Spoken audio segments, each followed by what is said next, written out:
মৃত্যুর পর রোগীর নমুনা পরীক্ষার সুযোগ কম থাকায় হামে প্রকৃত মৃতের সংখ্যা মিলছে না বলে দাবি করেছে মহাখালী জনস্বাস্থ্য ইনস্টিটিউট।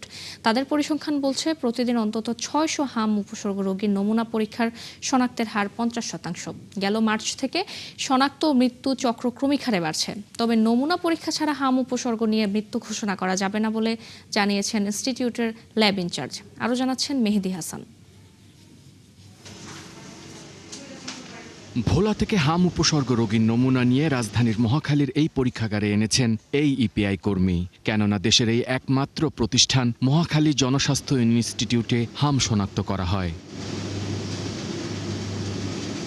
নমুনাটি গ্রহণের পর পরীক্ষার জন্য পাঠানো হয় ইনস্টিটিউটের হাম রুবেলা ল্যাবে। অ্যালিসা আইজিএম পদ্ধতিতে বিনামূল্যে করা হয় এই পরীক্ষা, যেখানে ৯০টি নমুনা একসাথে করতে প্রয়োজন প্রায় ৫ ঘন্টা। যেটা কিনা আমরা যদি গত বছরও চিন্তা করি, এইটার সংখ্যা খুবই কম ছিল।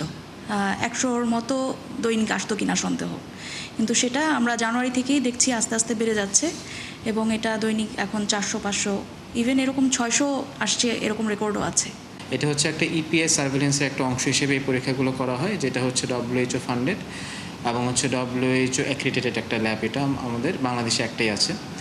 আর আমাদের এই ল্যাবে 2003-04 সাল থেকে শুরু হওয়ার পর থেকে অদ্যাবধি আমরা হাম রোগীর পরীক্ষা করে আসছি, যেটা বাংলাদেশ আপাতত অন্য কোথাও হচ্ছে না, সেটা আমাদের ল্যাবেই হচ্ছে। ল্যাবের ইনচার্জ বলেন, হাম শনাক্ত হলেও এই রোগে মৃত্যু ঘোষণা করা বেশ জটিল। বেশিরভাগ মৃত রোগীর নমুনা পরীক্ষা না করায় হামে প্রকৃত মৃত্যুর সংখ্যা জানা যাচ্ছে না বলে স্বীকার করেন এই চিকিৎসক। স্যাম্পল নিতে পারি না, বা ধরেন হচ্ছে এমন কোনো পেশেন্ট আসছে যে আগে স্যাম্পল দিয়েছিল, আমরা হাম হিসেবে ডায়াগনোসিস করেছি বা অ্যালাইজাইজেমটা পজিটিভ আসছে, সে পরে মারা গিয়েছে, সেটা নিশ্চিতভাবে হাম হিসেবে সেটা যাবে। কিন্তু কোনো বাচ্চা আসছে মারা গিয়েছে, আমরা স্যাম্পলটা পাই নাই বা স্যাম্পলটা পরীক্ষা করা হয় নাই, কিন্তু তার ডায়াগনোসিসটা ছিল যে প্রবাবল মিজেলস হিসেবে ডায়াগনোসিস করা ছিল, সেই ওইভাবেই ক্যাটাগরি করা হবে আর কি।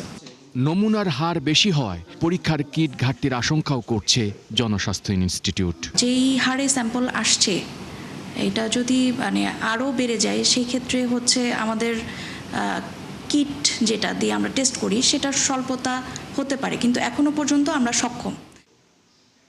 মেহেদি হাসান, ৭১, ঢাকা।